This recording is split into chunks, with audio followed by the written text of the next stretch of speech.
अब सहाई ननदो के भाषण पिया जदि रही जे इहे रहनिया तो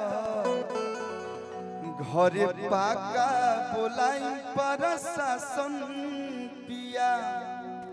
दुनिया के केहू भी कितना बड़ आदमी होखे कतनो राउर बहरी चर्चा बा, लेकिन एक ही ऐसा दरबार बा जहाँ आदमी कुछ न बोल पावेला। मन में बहुत कुछ होला कि बोल दी, लेकिन बोल के कोनो फायदा नहीं के। उही मेहरारू रुआ जंग जीत ले, मैं जंग जीत ले, लेकिन एगो जंग रुआ कभी नहीं जीत सकत। एले आदमी सोचेला कि जाए तो जोन बोलत ये तोन बर्दाश्त कला। तो अगर केहू के मेहरारू से झगड़ा भइल होके तो हमारी गाना सुन ली, झगड़ा सॉर्ट आउट हो जाए। लइका कहता कि तू ही बारू घर के अरे मलकिनिया हमार सार के अरे बहिनिया हो। दीघा है ना भैया, बड़ी एजो के जमीन के रेट हाई चलता। तो तोहरे नामे कदम दीघा के जमीनिया ना बना तू नगिनिया।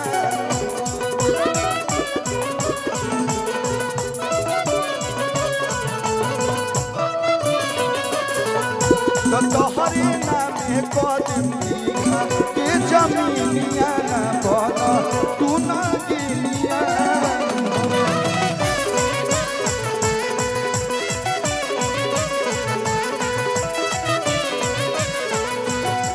रोज रोज के घरवा के शासन पिया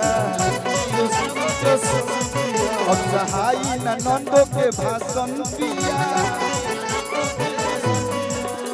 मुकेश भैया के बहन हो तू, बताओ स्टेज पे इतना सुनावेले तो घरे कितना सुनाई। रोजे रोजे के घरवा के शासन पिया। हार मन टीका तो ऐसा पहले बुझाता कि दीघा के महारानी है। अब है का कनबाली क्या कहूँ, देखता हूँ भूल जाता हूँ। दीपक भैया अब सहाई ननदो के भाषण पिया जदि रही जे इहे रहनिया तो 100 घरे पाका बोलाई प्रशासन पिया। तो तू ही बारू घर के मलकिनिया हमार सार के बहिनिया हमार सार के बहिनिया हो। तो तोहरे नामे कदम आरा के जमीनिया ना बना तू नगिनिया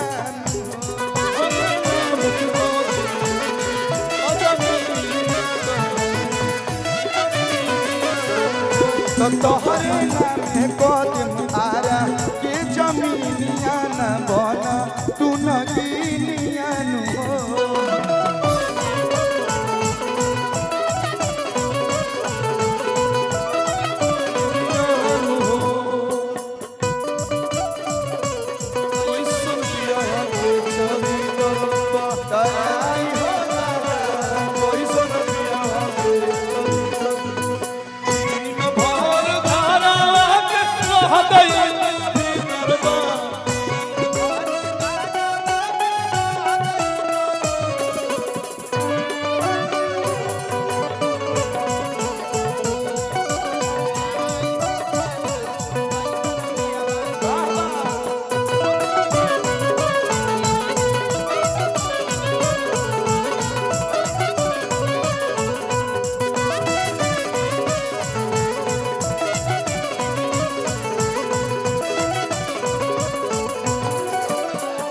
जतने डिजिटल जमाना भइल उतने परेशानी होता कि खिसिया के धनी।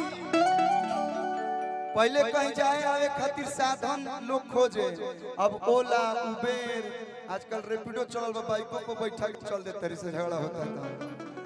कि खिसिया के धनी ऋषिया के धनी तब बाते बाते दे बेलू तला के धनी।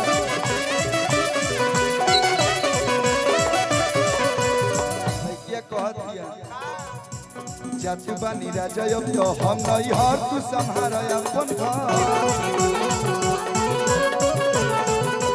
सुनी घर के कथा हमर माथा जाला जोर बात लागेला जहां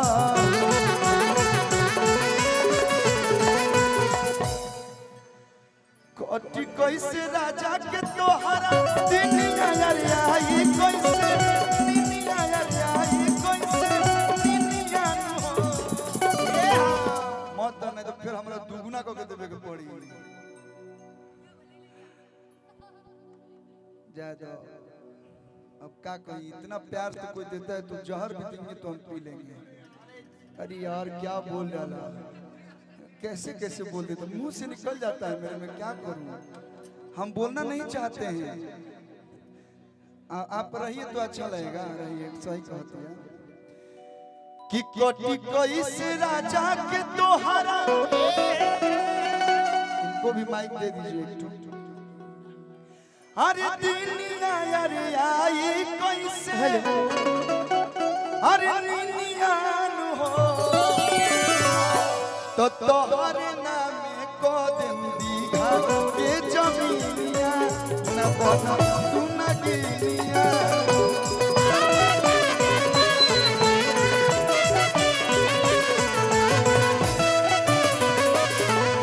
तो तोहरे नाम को दिन बकसम के जमीनिया न बना तू न गिनिया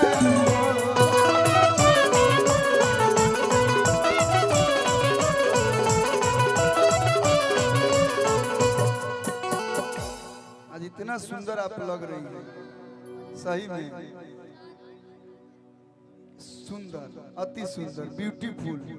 तो भैया का रिसेप्शन है ना 2 दिन से तो डामरू बन के घूम रहे थे ने उन्हें आज रिसेप्शन था तो हम सोचे थोड़ा अलग बन जाते हैं कि सबका से एक पिस जिले में बाड़ू